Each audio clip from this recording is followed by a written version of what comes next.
You can look at the website. It's incredible to walk into a space that you design. I mean, I think there's no. I mean, it's like seeing an article you've written or a book that you've done. It's incredibly heady to see that in print, but then to see actually a whole space. I mean, that's unbelievable. Yeah, there's something incredibly fulfilling about architecture, on a small scale or a big scale. I feel like, I worked in New York for KPF, and the first thing I saw was a 42-story building in Manila, and it looked exactly like what we drew, and I was horrified. Yeah, right. But it was it's a double-edged sword. It was an enormous rush. Architecture still thrills. But you can have pleasure with design, whether you're a designer or not. I have to say, someone today showed the inevitable photograph of 20 architects in black. Commented on that. That's amazing. Yeah, but commented on that and was wearing black, which is awful. But it raises an issue. I have to say that I've always just been kind of like fascinated by it, which is that how people in like certain sectors of the design world can be so fascinated with sort of pieces of it, but be so oblivious to other pieces of it. We all know hundreds of examples of that, but it's just. Yeah. Which raises this like question about design sensibility. What is that about? Is it about? Because it kind of goes back to this. Disciplinary? Well, that's what I was going to say. Is it goes back to this? A lot of I can become obsessed with Peter is an obvious example of this.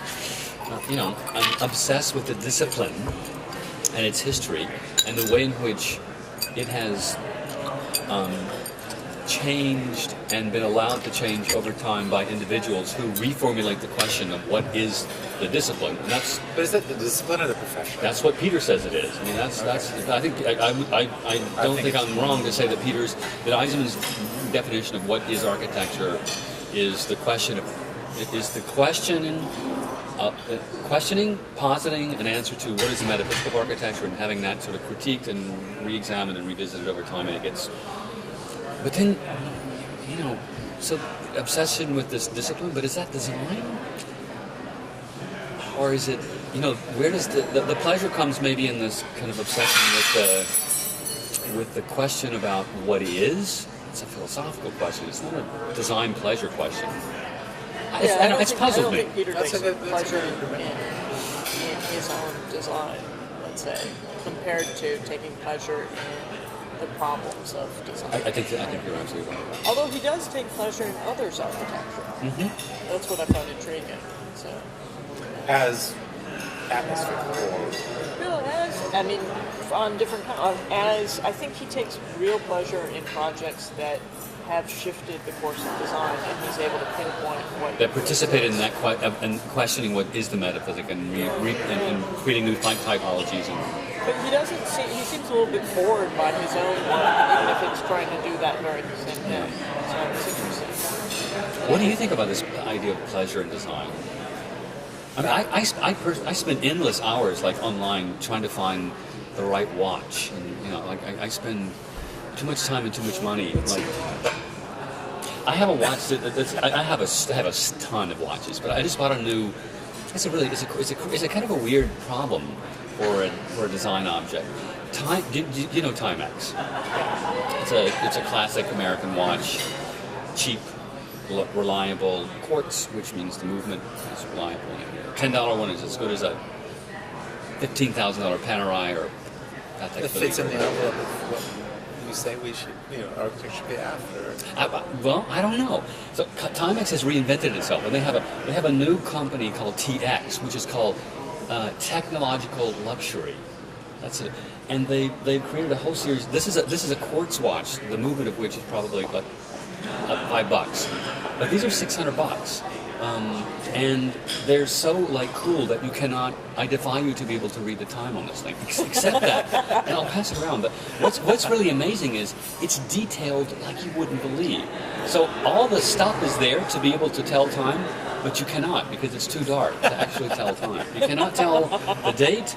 or the actual time itself. And it has a special feature called a flyback feature, which a lot of super high-end watches have, and I won't sort of explain what that is. But it has this, but there's no way you can use it. It's there, but it's so Subsumed in the It's- overall coolness. I'm sort of amazed by people who have more than one watch or more than one pair of glasses. I have Black about on 20 black. of each.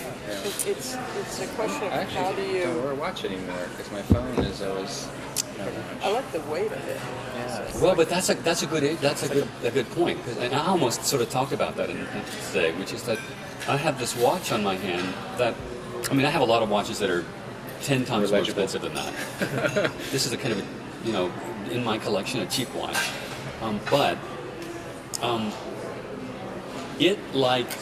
This watch is as useless as a lot of the mechanical watches I have, which are, $7,000, $8,000, $10,000.